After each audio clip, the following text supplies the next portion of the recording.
I mean, Clayton don't seem as scared as me. No, I wanted to ask you that question. Are there stories you're scared to cover? Because there'll be times, and I know you are hit with a torrent of information on a daily basis, way more than I am.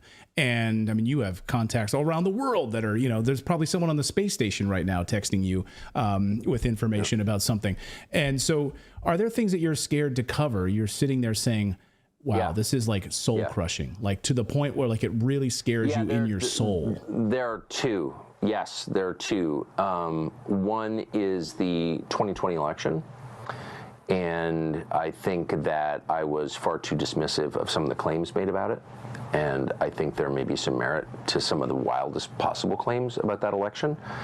And I haven't proven it yet, but I've, look, I'll just say, and you know this, of course, very well, both of you, that whenever you have politics, you've got a lot of sleazy people and liars and people who just want to get their candidate elected or get paid or whatever. You've got a lot of lying around all political campaigns, so it's very hard to know what's true. And sometimes it takes years to figure it out. So there were a lot of stupid mercenaries making claims about fraud in that past election that were, they couldn't back up.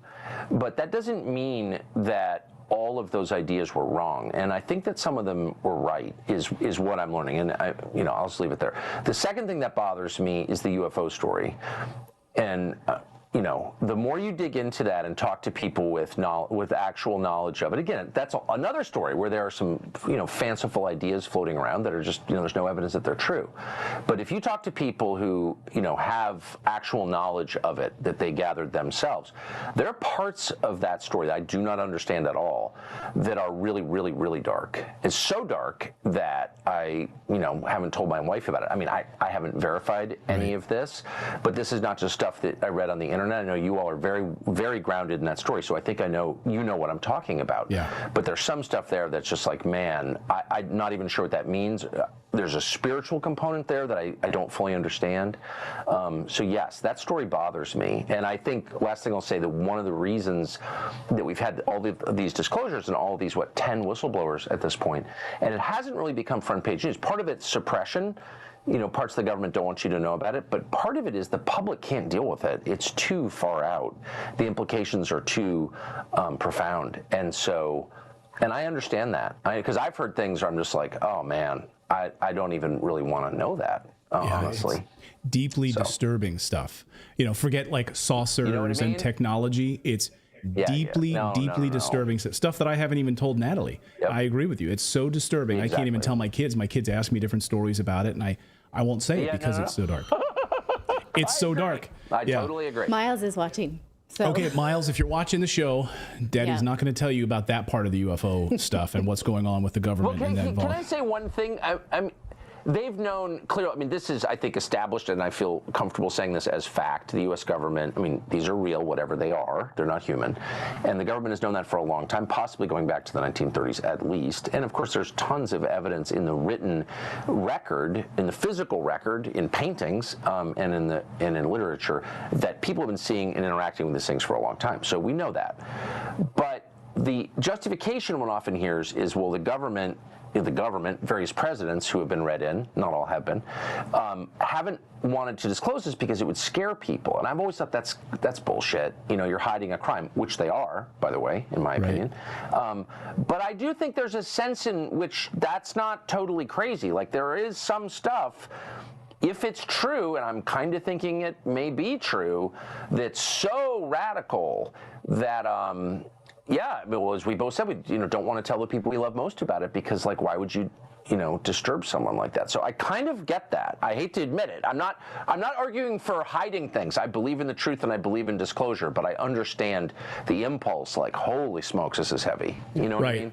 And the government's involvement in it makes it even heavier because then you realize the complicity. Exactly. Of it. Yeah. Okay, so we're talking about the same thing. I can tell. Okay. Yeah, excuse me. Should I go? No. This is what we used to talk about in commercial breaks all the time. This is the kind of stuff. Anyway. But so at the time, I never would have believed any of that. But now I'm like, yeah, okay.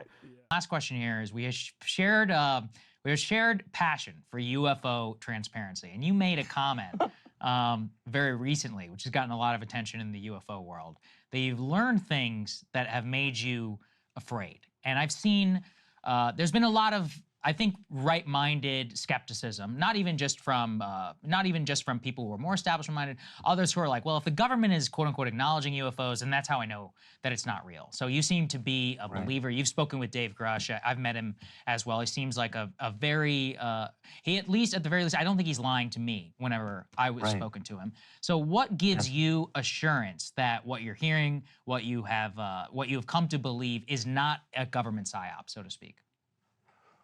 Well, everything's a government psyop, including UFOs, but that doesn't mean that there aren't UFOs. And I think I know the comment you're referring to is on Clayton Morris, an old friend of mine called Clayton Morris's podcast, a great guy, really interested in this topic. And I said that there are things that I don't want to talk about, and I, as usual, didn't fully explain myself. If I had, verifiable facts about this phenomenon, I would immediately put them on the air, because I'm committed to that completely, because my whole life is about that. So I should have said more clearly, I can't be certain. This is just what I believe based on, talking to an awful lot of people about this, some of whom I trust a lot, some of whom I trust sort of. I mean, you're trying to piece it together from lots of different places, but no, these are my views, okay? They can't be proven, but I think they're informed views. The phenomenon is real. It's been recorded for thousands of years. We know that. There's something buzzing around us in the skies, but also under the oceans, we now know, and probably underground as well. So it's real. The government's lied about it a million different ways, probably for a million different reasons, for at least 80 years. That's also confirmed. They're lying about it now. Who knows what their motives are? And they're also trying to keep a lot of the stuff from being disclosed. That's true. Yes. So to those people, it's like, it's a psyop. Well, yeah, everything's a psyop, but I know for a dead certain fact, and it's provable, that, say, Mitch McConnell and Speaker Johnson and people who should, and a couple committee chairmen who should all know better, are trying to prevent the UAP Disclosure Act of 2023 from taking effect in a meaningful way. So they are trying to hide it still. That's a fact.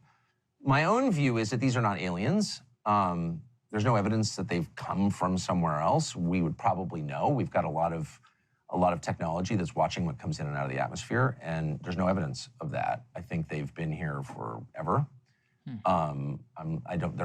This is my view. Again, it can't be proven, but I'm just telling you, after a lot of conversations, I think it's likely that the U.S. government has had contact with these, direct contact, and over a period of years.